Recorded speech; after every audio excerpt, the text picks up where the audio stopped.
परम गुह्य ज्ञान, परम गुह्य ज्ञान के अंतर्गत इसको हमने 4 सेक्शंस में डिवाइड किया है। फर्स्ट टू 3 भगवान कृष्ण का गुणगान,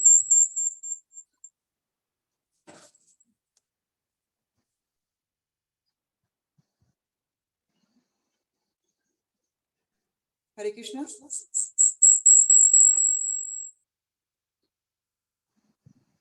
मैम आपका आवाज क्लियर नहीं आ रहा है। हाँ बहुत जी, एक डिस्टर्बेंस आ रहा है।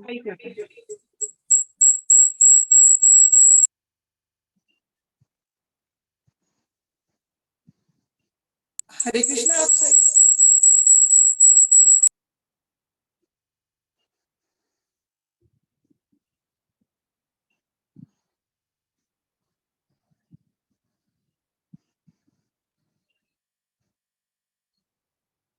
हरे कृष्णा, अभी ठीक है? हाँ अभी बराबर है। ठीक है। तो हमने 1 से 3 श्लोक किए थे इसमें। उसमें भगवान कृष्ण ने इस ज्ञान के बारे में अपना गुणगान किया था, जिसे पकड़ करने जा रहे हैं। 4 से 10 में हमने पिछली बार जो सेक्शन किया था उसमें हमने देखा था भगवान अपने इस जगत के साथ अपना संबंध बताते हैं, जिसे हम ऐश्वर्य ज्ञान कहते हैं। और 11 से 25 के बीच में हम देखेंगे भगवान कृष्ण के विभिन्न प्रकार के उपासक, और आखिर में है कृष्ण भक्ति की महिमा।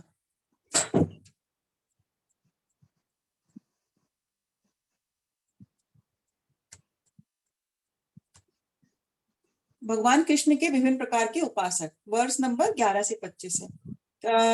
पिछली बार का जो हमने पढ़ा था, कोई किसी को रिवाइज करना चाहेगा उसे?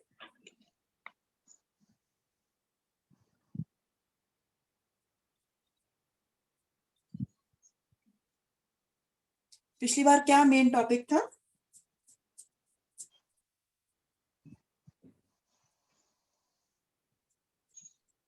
संक्षिप्त में किसी को कुछ याद है तो बता सकते हैं। दीदी वो 3 प्रकार के बताए थे पूजा करने वाले ना आपने। हाँ वो तो लास्ट था, वो आज पढ़ेंगे। लेकिन हाँ जी। बेसिकली मेन सेक्शन था ना 4 से 10 में भगवान का ऐश्वर्य ज्ञान, भगवान कृष्ण का इस जगत से संबंध क्या है। तो क्या संबंध है भगवान का और हमारा इस जगत से, मतलब भगवान का इस जगत से? एक्चुअली हमने ये पढ़ा था कि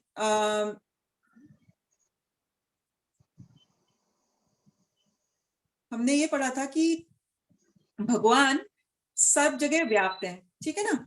भगवान कहते हैं कि सब कुछ मुझ में स्थित है, लेकिन मैं सब में नहीं हूं। ऐसा क्यों उन्होंने कहा?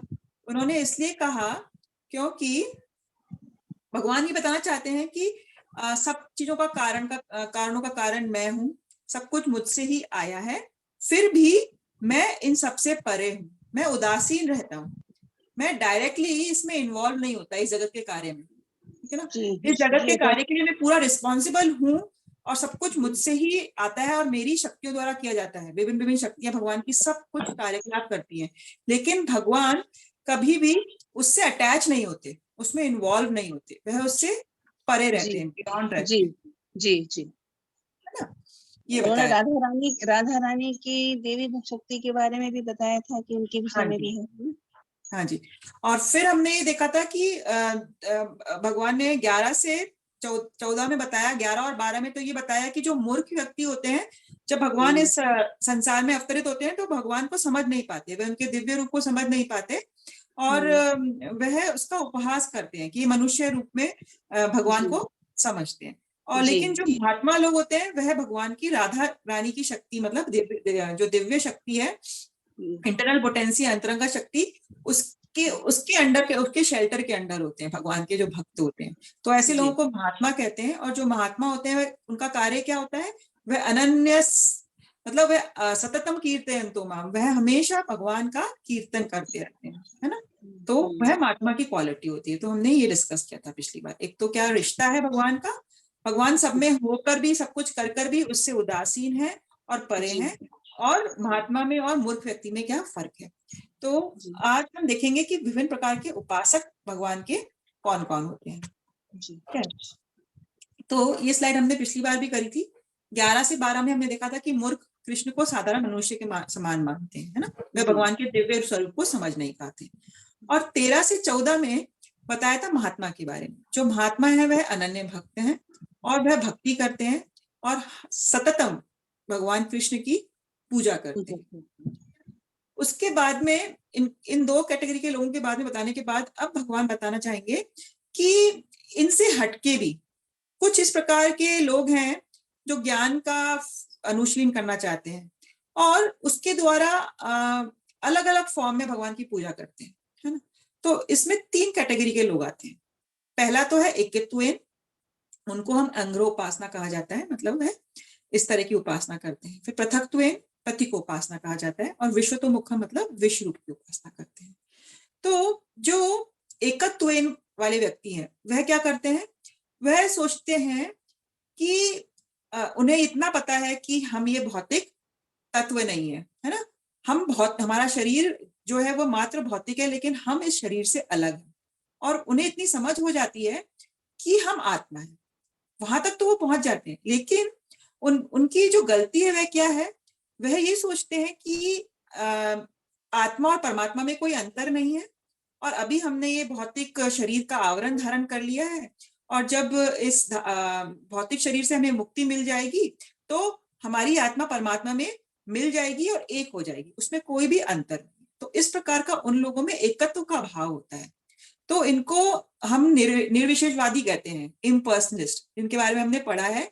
और हम 12 चैप्टर में कृष्ण भगवान के बारे में 1 से 5 श्लोक में बताएंगे कि ये जो इम्पर्सनलिस्ट या जो निर्विशेषवादी होते हैं उन लोगों की कहाँ गलती है। वह आत्मा के स्तर तक तो पहुंच जाते हैं, लेकिन वह ये नहीं सोच पाते कि आत्मा परमात्मा का एक अंश है। वो क्वांटिटी में कम है, क्वालिटी सेम हो सकती है। जैसे कि एक हमने आपको एग्जाम्पल देते हैं कि एक समुद्र की बूंद को एक बूंद से भी पता चल जाता है कि वो खारा है समुद्र का पानी, लेकिन क्वांटिटी में तो वो एक बूंद है और समुद्र समुद्र है। उसी प्रकार से हम अंश है और भगवान परम है ना, पूर्ण अंश है। तो ये डिफरेंस वो लोग समझ नहीं पाते। तो ऐसे लोगों को वो कहते हैं एकत्वेन या निर्विशेषवादी।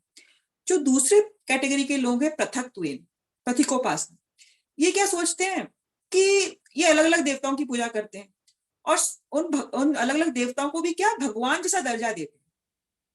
वह सोचते हैं कि अगर हम गणेश जी की पूजा कर रहे हैं या हम देवी माँ की पूजा कर रहे हैं या इंद्र देवता की पूजा कर रहे हैं, तो हमें वही फल मिल जाएगा जो भगवान की पूजा करने से मिलता है। और वह उनको अलग अलग नहीं समझते। वह सोचते हैं कि देवता की पूजा करने के बाद भी हमें वही गंतव्य मिल जाएगा। तो वह भगवान के स्तर पर देवताओं को रखते हैं और उनकी पूजा करते हैं। तो इन लोगों को बोलते हैं पथिकोपासना। उनका जो श्रद्धा होती है वह अलग अलग देवी देवताओं में वास करती है। फिर तीसरे कैटेगरी के जो लोग हैं उनको हम कहते हैं विश्व रूप उपासना करने वाले। अब ये लोग क्या है, ये लोग जो भगवान का जो ये विराट जगत की जो अभिव्यक्ति है जिसको हम कहते हैं उनका विश्व रूप। विश्व रूप मतलब हमें पता ही है कि जो भी ये पूरा जगत है वह भगवान की ही शक्तियों की अभिव्यक्ति है ना? तो वह इस भौतिक संसार या जगत से परे नहीं सोच पाते, तो वह भगवान के इस विश्व रूप की ही उपासना करते हैं। वह भगवान को एक पर्सन, है ना, एक पर्सन के फॉर्म में जो कि हमारे साथ आदान प्रदान कर सकता है, उस स्तर तक वह नहीं पहुंच पाते। तो इनको हम कभी कई बार नियोफाइट भक्त भी कहते हैं। मतलब ये सोचते हैं कि ये पूरा जो जगत है, ये जो विश्व रूप है उनका जिसमें सब कुछ समाया हुआ है इस जगत का, उसका वह पूजा करते हैं। तो इनको कहते हैं विश्वतो मुखम, विश्व उपासना। तो जो अगला श्लोक है 15वां श्लोक, उसमें 3 प्रकार के ज्ञानी जो कृष्ण की पूजा करते हैं उनको बताया गया है। ज्ञान यज्ञेन चापन्य जंतो मामुपासते एकत्वेन पृथक्त्वेन बहुधा विश्वतो मुखम। कोई इसको पढ़ना चाहेगा, इसकी ट्रांसलेशन को?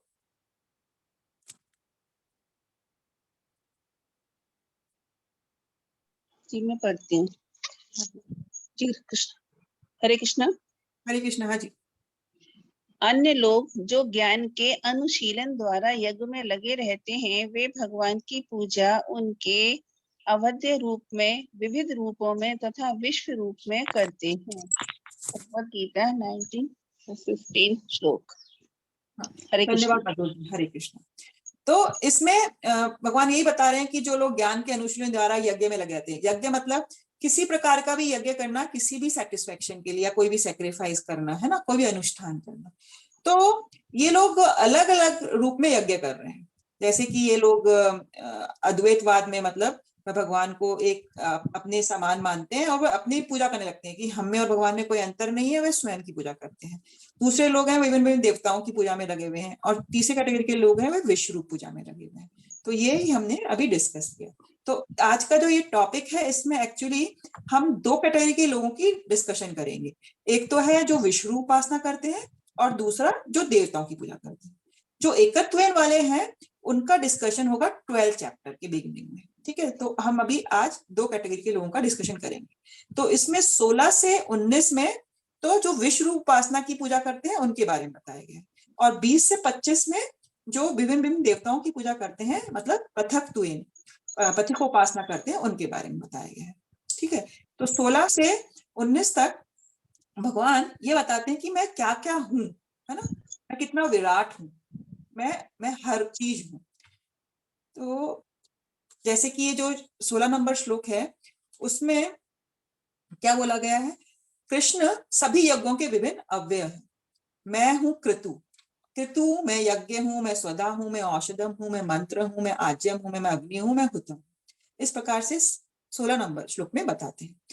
तो क्रतु का क्या अर्थ है? क्रतु का अर्थ है जो भी वेदों में विभिन्न विभिन्न वैदिक अनुष्ठान बताए गए हैं, वे विधान बताए गए होते हैं कि ऐसा करना चाहिए, ये करना चाहिए। तो वह सारे अनुष्ठान जो भी वेदों में वर्णित है, वह भगवान कह रहे हैं कि मैं वो सब कुछ मैं ही हूँ।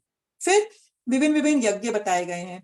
स्मृति शास्त्रों में भी विभिन्न प्रकार के यज्ञों का वर्णन है, जैसे कि महायज्ञ होते हैं, ज्योतिष्मा यज्ञ होते हैं। तो इस प्रकार के बहुत सारे यज्ञों का वर्णन मिलेगा आपको। भगवान कह रहे हैं ये सभी यज्ञ मैं ही हूँ। फिर स्वधा मतलब तर्पण। तर्पण मतलब जैसे कि पितरों को हम लोग तर्पण करते हैं, ठीक है ना। तो ऐसे तर्पण को ही भगवान कह रहे हैं अगर तुम ऐसा कुछ कर रहे हो तो वह भी मुझे ही जानो। फिर जो भी यज्ञ कर रहे हो उसमें तुम कुछ जड़ी बूटी डालते हो, कोई औषधि डालते हो, उस वक्त कोई मंत्र का जाप कर रहे हो तो वह दिव्य ध्वनि भी मैं हूँ। और घी डाल रहे हो और कुछ आहुति दे रहे हो, जैसे कि हम लोग कुछ फलों की आहुति देते हैं या दूध की बनी हुई चीजों की आहुति देते हैं, तो वह सारी आहुति यज्ञ में जो दी जा रही है आखिरकार मैं ही हूँ। और जिस अग्नि में तुम आहुति दे रहे हो वह अग्नि भी मैं ही हूँ, क्योंकि अग्नि हमने क्या पढ़ा था?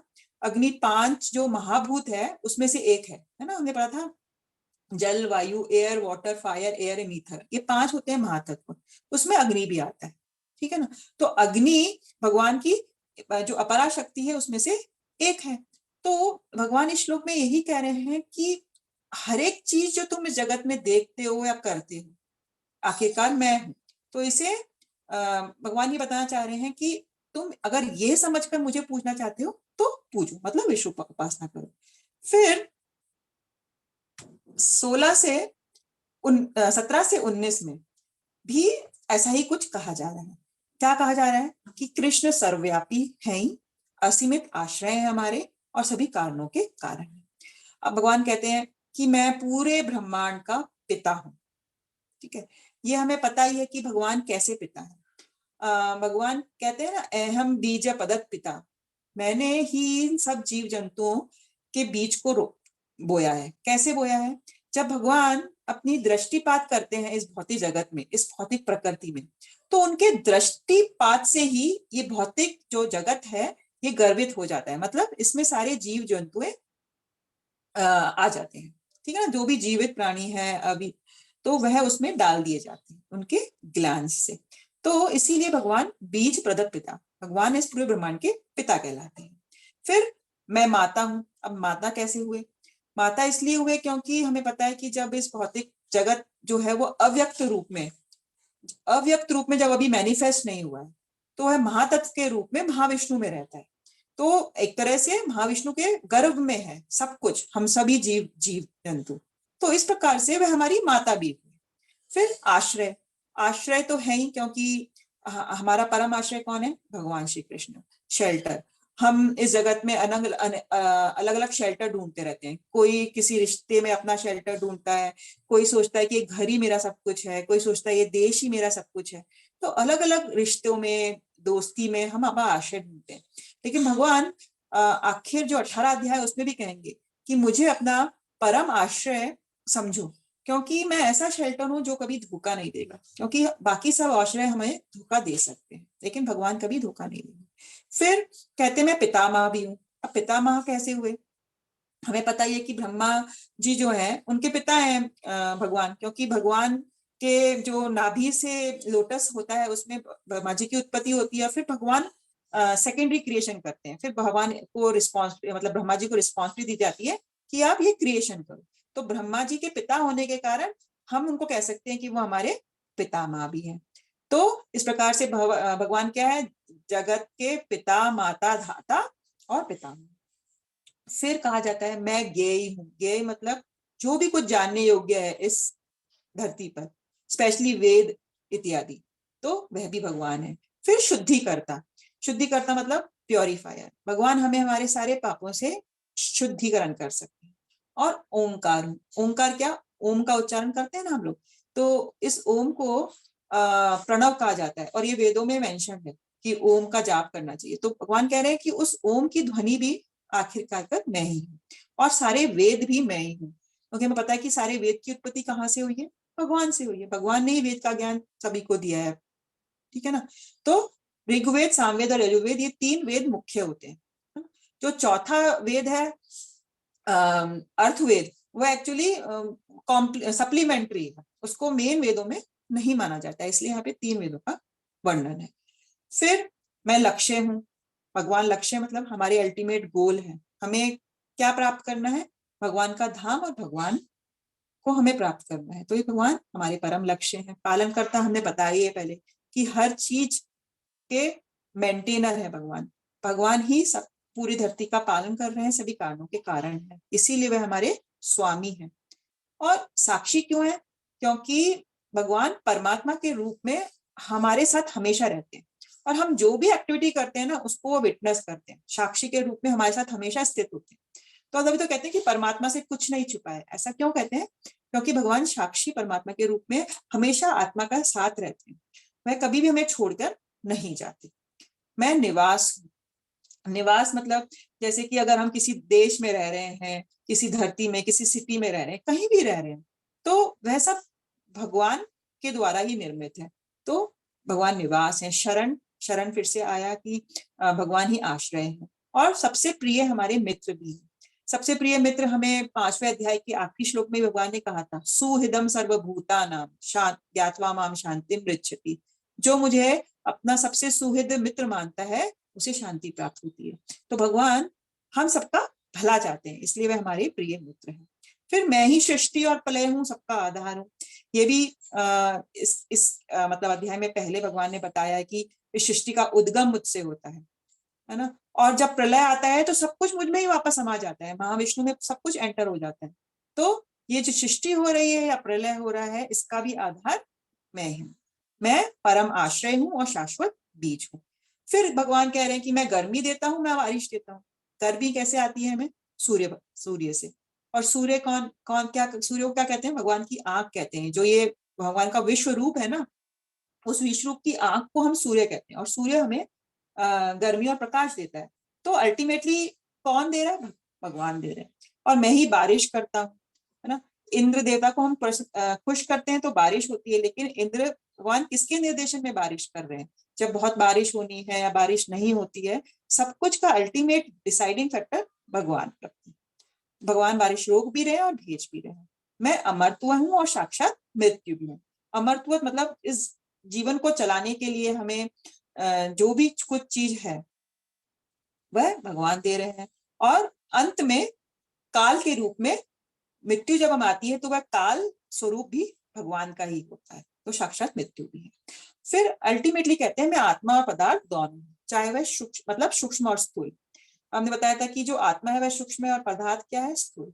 तो भगवान से ही ये सब कुछ उत्पन्न हो रहा है, चाहे वह भगवान की पराशक्ति है या अपराशक्ति है। तो अपराशक्ति तो सारे पदार्थ हो गए, भौतिक तत्व हो गए, भौतिक प्रकृति हो गई, और पराशक्ति मतलब सारे जो जीव हैं, जो सारी आत्माएं हैं। तो दोनों का उद्गम भगवान है। तो भगवान को हम कह सकते हैं कि भगवान स्पिरिट भी है और मैटर भी है, भगवान आत्मा भी है और पदार्थ है। हमने पहले भी 5वें अध्याय में कहा है कि भगवान कहते हैं कि सब कुछ मुझ में है और मैं सब में हूँ। सब कुछ मुझ में है मतलब क्योंकि भगवान सब कुछ उत्पन्न है, चाहे वह आत्मा है, पदार्थ है। और मैं सब में कैसे हूँ, परमात्मा के रूप में सब में मैं मौजूद हूँ। तो अल्टीमेटली ये सब एक्सप्लेन करके भगवान ये बताना चाह रहे हैं कि अगर तुम विश्व रूप के फॉर्म में ही मेरे पूजा करना चाहते हो तो भी इनडायरेक्टली तुम्हें यह समझना होगा कि इन सबका आधार बेसिस मैं ही हूँ। तो जो विश्व रूप की उपासना करना चाहते हैं वो क्या होते हैं, वह इस भौतिक जगत के परे कुछ सोच नहीं सकते, इसलिए वो सिर्फ इस लेवल तक सोच पाते हैं। तो भगवान कहते हैं ठीक है, उसको स्वीकार करते हैं उस वर्शिप को, और कहते हैं कि अगर कोई विश्व रूप की उपासना भी कर रहे हैं तो अल्टीमेटली वह मेरा ही भक्ति कर रहे हैं। लेकिन ये टॉप मोस्ट नहीं है। टॉप मोस्ट भक्ति क्या है, जब हम भगवान के साक्षात स्वरूप की पूजा करते हैं, उनके जो 200 फॉर्म है जिसमें वो बांसुरी बजाते हैं, तब हम उस पर मेडिटेट करते हैं, उस पर चिंतन करते हैं और भक्ति करते हैं, तो वो टॉप मोस्ट होता है। विश्व उपासना हमें एक लेवल से ऊपर तक तो पहुंचा देता है कि हम इतना सोच पाए कि हाँ सब कुछ भगवान से जुड़ा हुआ है, सब कुछ भगवान से रिलेटेड है। हमारे में इतनी अंडरस्टैंडिंग आ गई है जो विश्व उपासना करते हैं कि एवरीथिंग को वह भगवान के फॉर्म में देख पाता है, कि जगत के बाहर नहीं सोच पाता है, लेकिन फिर भी वह विश्व रूप की उपासना करता है, भगवान के यूनिवर्सल फॉर्म की। ठीक है, तो ये विश्व रूप के बारे में था। अब हम पढ़ेंगे देवता पूजा के बारे में। तो यहाँ तक किसी का कोई प्रश्न है तो आप पूछ सकते हैं।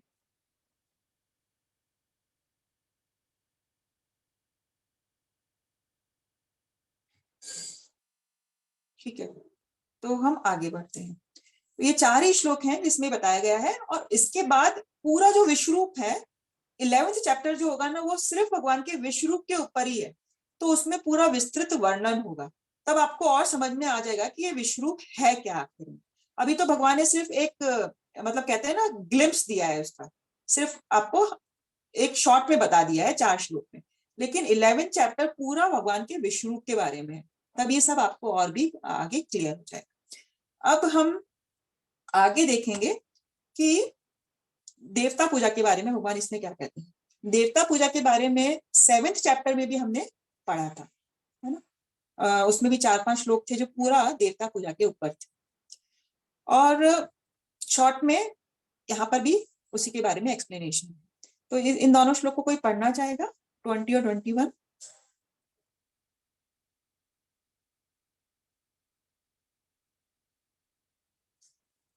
हरे कृष्णा।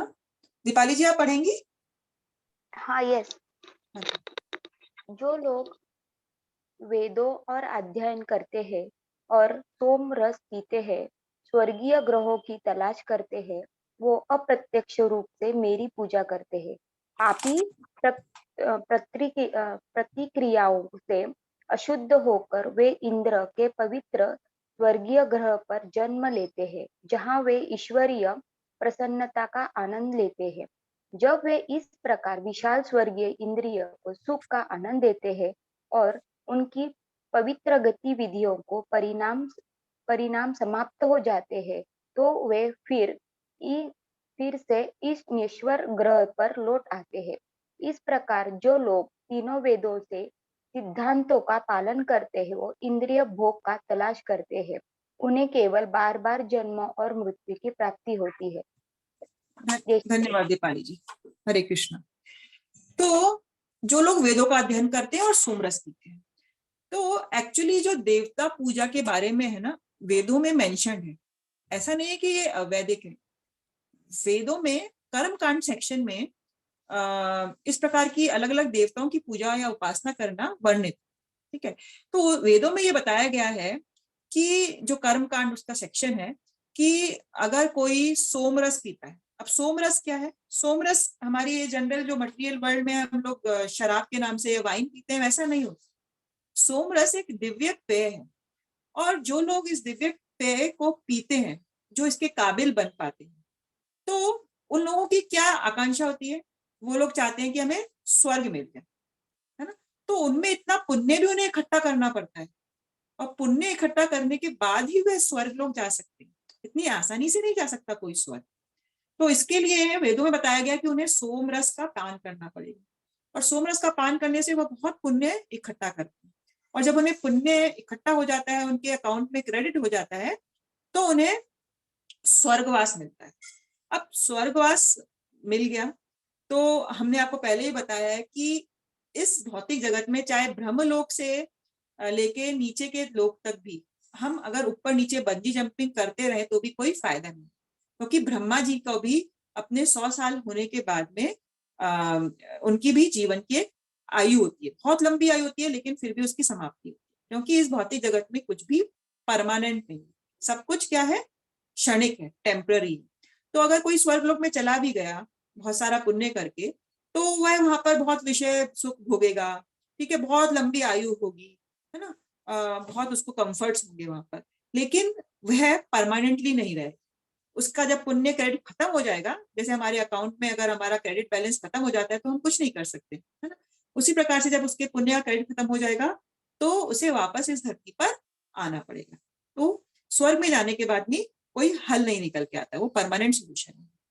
भगवान कह रहे हैं कि देवताओं की जो पूजा कर रहे हैं वे अप्रत्यक्ष रूप में ही मेरी पूजा कर रहे हैं। अप्रत्यक्ष रूप में भगवान की पूजा कैसे कर रहे हैं? क्योंकि हमने आपको 7 चैप्टर में बताया था कि एक्चुअली ये जो देवी देवता है, ये क्या है, ये सभी भगवान के प्रतिनिधि है ना, भगवान के निर्देशन में कार्य करते। जैसे कि एक गवर्नमेंट है, गवर्नमेंट में अलग अलग मिनिस्टर्स होते हैं, है ना, और अलग अलग मिनिस्टर को अलग अलग डिपार्टमेंट दे दिया जाता है ना। तो अगर कोई मिनिस्टर उस डिपार्टमेंट की देखरेख कर रहा है, तो अल्टीमेटली वह किसकी सेवा कर रहा है? गवर्नमेंट की या प्राइम मिनिस्टर की, ठीक है ना। तो अगर हम कहते हैं कि हम इंद्र की पूजा कर रहे हैं, तो अल्टीमेटली वो रिजल्ट कहाँ से आ रहा है हमें? वो रिजल्ट भगवान ही प्रदान करते हैं। हम कहते हैं कि अगर कोई देवताओं की पूजा करना चाहता है तो उसमें मैं उनका जो फेथ है, श्रद्धा को बढ़ा देता हूँ, है ना, क्योंकि कम से कम इन वेदों में देवी देवताओं के बारे में क्यों वर्णन है? क्योंकि कम से कम जो निम्न उसमें है, तमोगुण में है, जो व्यक्ति निम्न गुणों में है, उनको थोड़ा सा ऊपर उठाने के लिए, है ना। लेकिन ये लोग क्या करते हैं, इसको ही सब कुछ मान लेते हैं, वह इससे और ऊपर नहीं उठ पाते, है ना, वह यहीं पर अटक जाते हैं वेदों के कर्मकांड में। तो अप्रत्यक्ष रूप से वह भगवान की पूजा कर रहे हैं, लेकिन ये इनडायरेक्ट वर्शिप कहलाती है, और इनडायरेक्ट वर्शिप के डायरेक्ट रिजल्ट्स नहीं हो सकते। तो पापी पतियों से वो शुद्ध हुए, वह निम्न गुण तनोगुण से सत्वगुण तक तो पहुंचे, पुण्य भी करा उन्होंने, स्वर्ग में ही पहुंच गए, ठीक है, जन्म तो ले लिया, और वहां पे बहुत प्रसन्नता का आनंद का अनुभव भी कर रहे हैं। लेकिन अगले श्लोक में वहां क्या कह रहे हैं कि इस प्रकार विशाल स्वर्गीय इंद्रिय सुख का आनंद ले रहे हैं, है ना, जब वो खत्म हो जाता है उनका पुण्य, तो वह फिर से इस नश्वर ग्रह पर लौट आते हैं।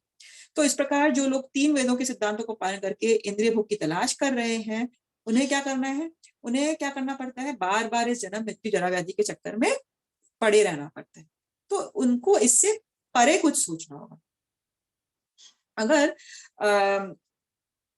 देवी देवताओं की पूजा करने हैं, कोई कुछ लोग करते हैं, लेकिन हमें क्या करना है? इंटेंशन को बदलना है ना। तो हमने आपको ये बताया था कि जब देवी देवताओं की कोई पूजा कर रहा है और वह खुद के सुख के लिए कुछ मांग रहा है, तो वह सही नहीं। अगर कोई हमें उनका अनादर नहीं करना है, ये भी हमने बताया था, क्योंकि वह एक्चुअल में भगवान के भक्त हैं, भगवान की ही तो सेवा कर रहे हैं वो। लेकिन हमें हमेशा उनकी पूजा, अगर उनके मंदिर में भी हम जा रहे हैं, तो हमें भगवान की भक्ति मांगनी चाहिए। उदाहरण के तौर पर जैसे कि गोपियों ने भी कात्यायनी व्रत रखती थी, लेकिन वो कात्यायनी व्रत क्यों रखती थी? क्योंकि वह कृष्ण भगवान को अपने पति के रूप में पाना चाहती थी। तो अल्टीमेटली उनकी उस व्रत की पूजा की जो मेन इंटेंशन था वो भगवान कृष्ण। तो अगर कोई देवी देवता की पूजा या उनको नमस्कार भी कर रहे हैं, तो अपने इंद्रिय सुख के लिए कुछ नहीं मांगना चाहिए, हमें भगवान की भक्ति मांगनी चाहिए, तो हमारी पूजा फिर सही मायने में होगी, अन्यथा नहीं हो सकती। अब इसके कॉन्ट्रास्ट में अगले श्लोक में भगवान कहते हैं कि अनन्य भक्त करने से क्या फायदा होगा, ठीक है ना। अगर मेरी ही अनन्य भक्ति कर रहे हो, इधर उधर तुम्हारा दिमाग नहीं जा रहा है देवता पूजाओं में, तो मैं तुम्हें गारंटी दे रहा हूँ। क्या गारंटी देते हैं हम देखते हैं। अनन्यश्चिन्तयन्तो माम ये जना पर्युपासते तेषां नित्यभियुक्तानां योगक्षेमं वहामह्यम्। किंतु जो लोग अनन्य भाव से मेरे दिव्य स्वरूप का ध्यान करते हुए निरंतर मेरी पूजा करते हैं, उनकी जो आवश्यकताएं होती हैं उन्हें मैं पूरा करता हूं, और जो उनके पास है मैं उसकी सुरक्षा करता हूँ। तो यहाँ पर आप देखिए कि अनन्य भाव मतलब सिर्फ एक ही डायरेक्शन, और कहीं हम डिविएट नहीं हो रहे हैं। तो अगर अनन्य भाव से भगवान के दिव्य स्वरूप का ध्यान करते हैं, अब हम ये कह सकते हैं भगवान बड़े डिमांडिंग हो रहे हैं यहाँ पर कि सिर्फ और सिर्फ मेरी ही पूजा करो, क्योंकि अंत में 18 अध्याय में भगवान क्या कहते हैं, माम एकम शरणम भज, है ना, अहम तम सर्व पापेभ्यो मोक्षास्मि मा शुच। तो यहाँ पर ऐसा नहीं है कि भगवान डोमिनेटिंग हो रहे हैं या डिमांडिंग हो रहे हैं। भगवान सिर्फ यहाँ पे कह रहे हैं कि मैं आदान प्रदान, रेसिप्रोकेशन तुम्हारे प्यार का तभी करूंगा तब तुम मुझसे अनन्य भाव से प्रेम करोगे, मेरी पूजा करोगे। तो भगवान यहाँ पे हमें क्या कॉन्फिडेंस दे रहे हैं कि अगर तुमने अनन्य भक्ति करी तो तुम्हारे पास जो भी कुछ है मैं उसकी रक्षा करूंगा, और जो तुम्हारे पास नहीं है वह मैं उसे तुम्हें दे दूंगा। तो जो भगवान इस प्रकार हमें प्रॉमिस कर रहे हैं, तो फिर हमें अनन्य भक्ति करने में परेशानी नहीं होनी चाहिए। इसके दो उदाहरण हैं, दो स्टोरीज भी आती है हमारे शास्त्रों में। एक तो आप सुदामा को तो जानते ही हैं, है ना। सुदामा भगवान का अनन्य भक्त थे, और वह इतने गरीबी में थे, उनके पास, उनके बच्चों के पास खाने पीने के लिए, पहनने के लिए कुछ भी नहीं था, फिर भी वह भगवान से कुछ मांगना नहीं चाहते थे। वो तो उनकी वाइफ ने उनको फोर्स करके भेजा कृष्ण भगवान के पास द्वारका।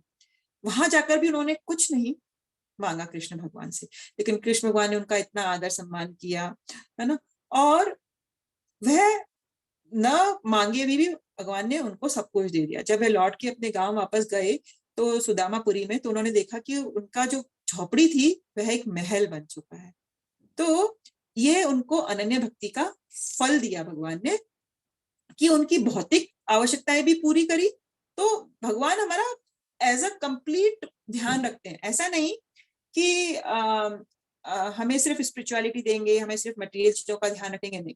हमें जितना हमारे भक्ति के लिए मटेरियल चीजों की भी आवश्यकता है उसका भी भगवान ध्यान रखते हैं, है ना।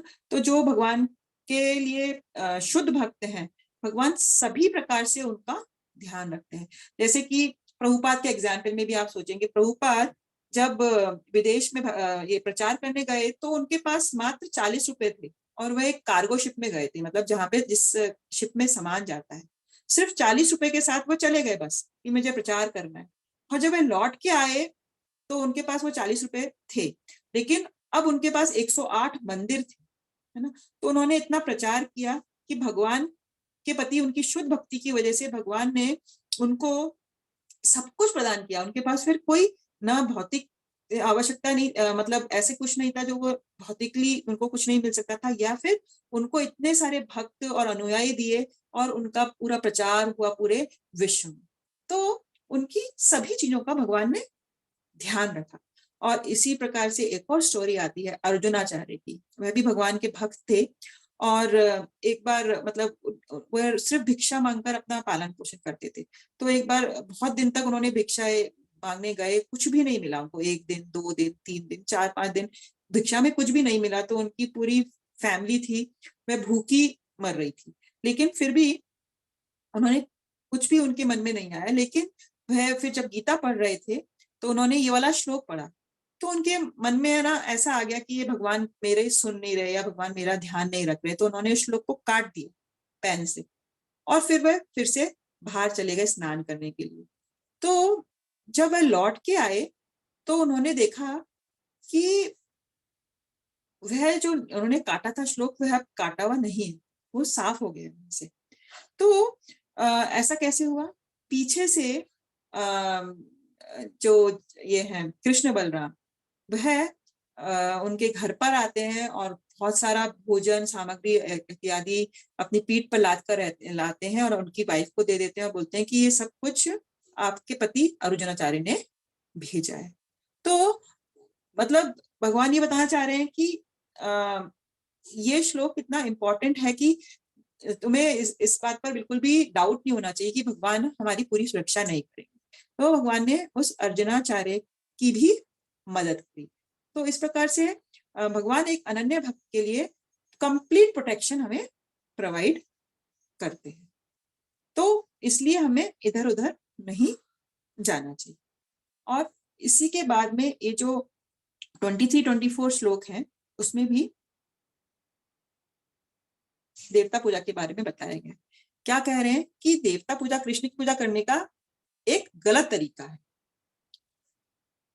ये अपन्य देव भक्ता यजन्ते श्रद्धान्विता ते अपि मामेव कौन्तेय यजन्ते अविधि पूर्वकम। जो लोग देवताओं के भक्त हैं और उनकी श्रद्धा पूर्वक पूजा कर रहे हैं, वास्तव में पूजा तो मेरी कर रहे हैं, किंतु ये क्या है, त्रुटिपूर्ण ढंग से करते हैं, मतलब अविधि पूर्वकम कर रहे हैं।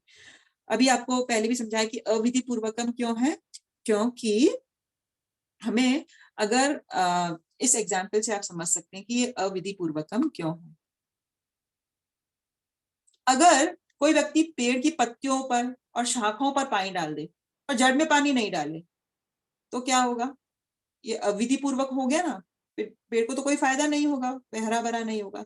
तो इसी प्रकार से हमें, अगर हम देवताओं की पूजा कर रहे हैं तो वह इसके बराबर है। किसके बराबर है? पत्तियों को पानी डालना, उसकी शाखाओं पर पानी डालना, लेकिन जड़ पे पानी नहीं डालना, मतलब डायरेक्ट कृष्ण भगवान की सेवा नहीं करना। यह इस एग्जाम्पल से प्रूव होता है। दूसरा एग्जाम्पल क्या है, अगर हम शरीर को पोषण देना चाहते हैं तो हमें क्या अलग अलग हाथ में, मुंह में, इसमें कान में, नाक में, है ना, हमें खाना डालने से कुछ होगा नहीं।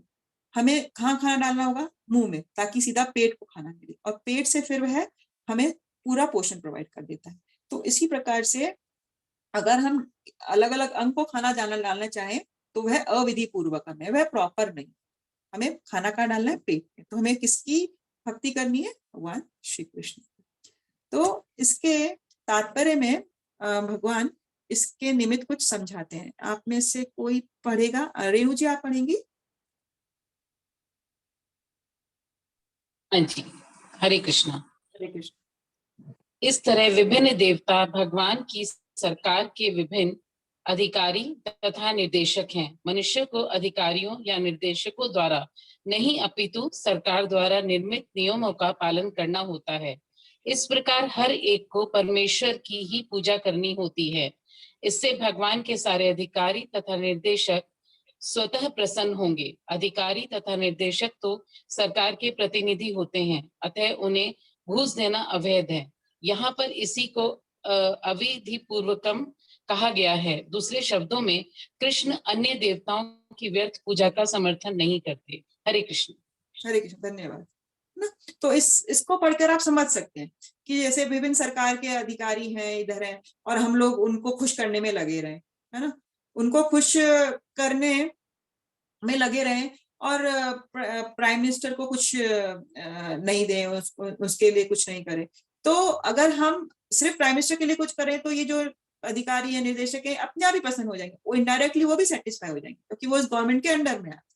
लेकिन अगर हम डायरेक्टली उनके पास जाते हैं तो ये एक तरह से हम सही नहीं करते, ये अविधि पूर्वक करते हैं। तो इसीलिए देवी देवताओं के पास जाने के बजाय हमें, अगर हमारी कोई भौतिक इच्छा भी है तो बार बार भगवान कहते हैं कि तुम मेरे पास है। ऐसा क्यों कहते हैं?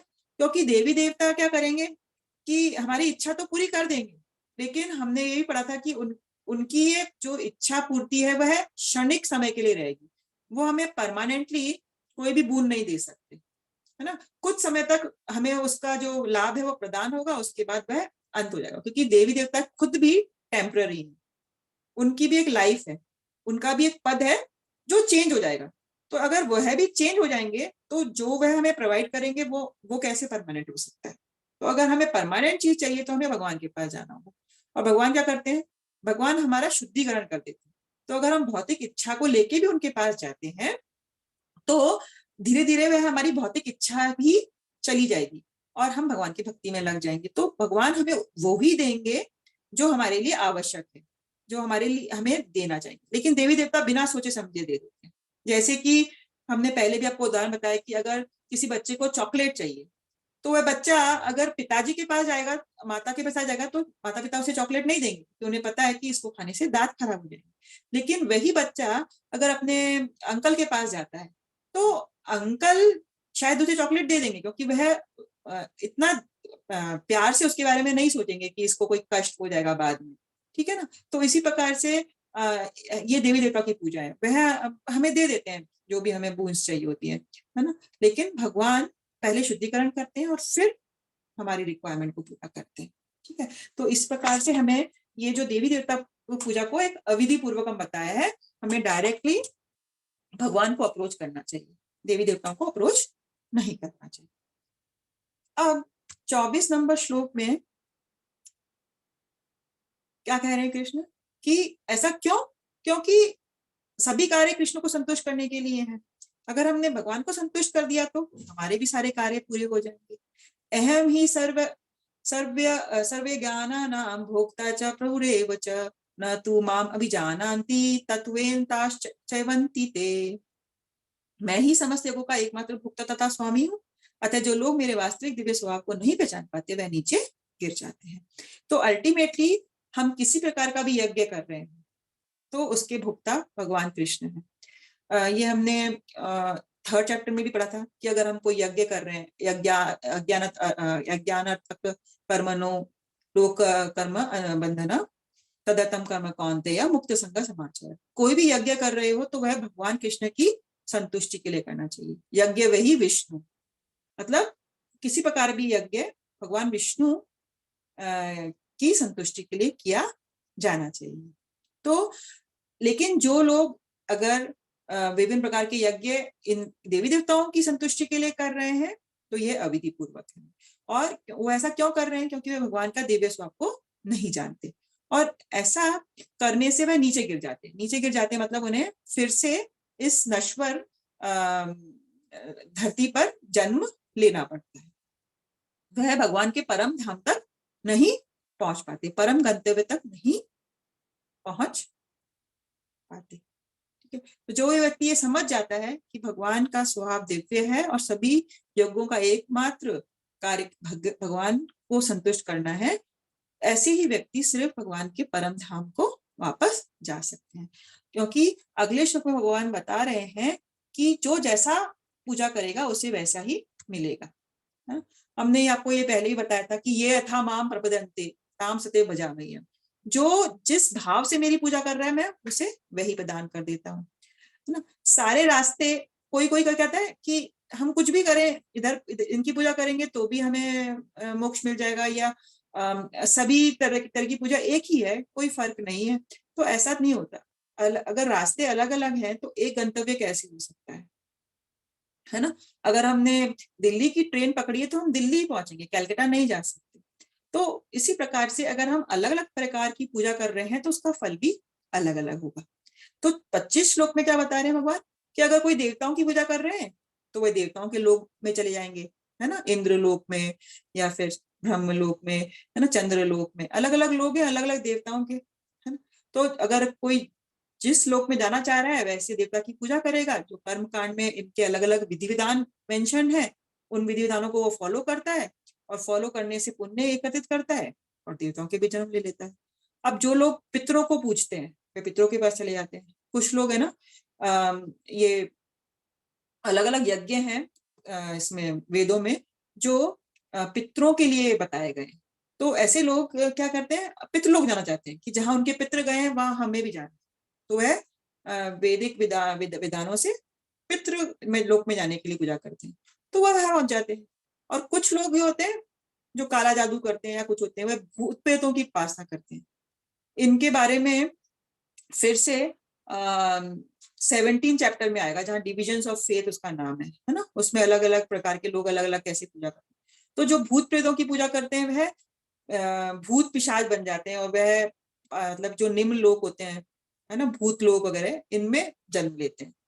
तो अलग अलग जिसकी हम पूजा कर रहे हैं हमें वही लोक मिल रहा है, लेकिन अंत में भगवान क्या कह रहे हैं कि सिर्फ और सिर्फ जो मेरी पूजा करते हैं वह मेरे परम धाम तक पहुंच पाते हैं, है ना, उनका ये गंतव्य रहता है ना। ऐसा क्यों कह रहे हैं? क्योंकि जिसकी जैसी इंटेंशन है, जो चीज को ध्यान में रखते हुए वह पूजा कर रहा है, तो उसको उस चीज की ही प्राप्ति होगी। ऐसा नहीं है कि देवताओं की पूजा कर रहे हैं और भगवान के धाम को प्राप्त होंगे, नहीं हो सकते। भगवान इसी को यहाँ पर क्लैरिफाई करते हैं। लेकिन अगर हमारी जो कॉन्शियसनेस है वो देवताओं की पूजा करते हुए भी ये है कि हमें भगवान के लिए कर रहे हैं, भगवान की संतुष्टि के लिए कर रहे हैं, या भगवान के भक्त की पूजा कर रहे हैं, तो फिर उसका गंतव्य दूसरा हो सकता है, अन्यथा नहीं हो सकता। तो हमने देखा कि देवी देवताओं की पूजा के बारे में 7 चैप्टर में मेंशन है और फिर से इस 9 चैप्टर में मेंशन है। तो भगवान ने इसको बड़े ही अच्छे तरीके से भगवत गीता में क्लैरिफाई किया है कि हमें अलग अलग देवी देवताओं की पूजा करने की आवश्यकता नहीं है अगर हम जड़ में पानी डाल रहे हैं। भगवान कृष्ण की पूजा कर रहे हैं तो सभी देवी देवता ऑटोमेटिकली खुश हो जाएंगे। ठीक है, तो आज का ये सत्र यहीं समाप्त होता है। आप में से कोई प्रश्न पूछना चाहते हैं तो पूछ सकते हैं।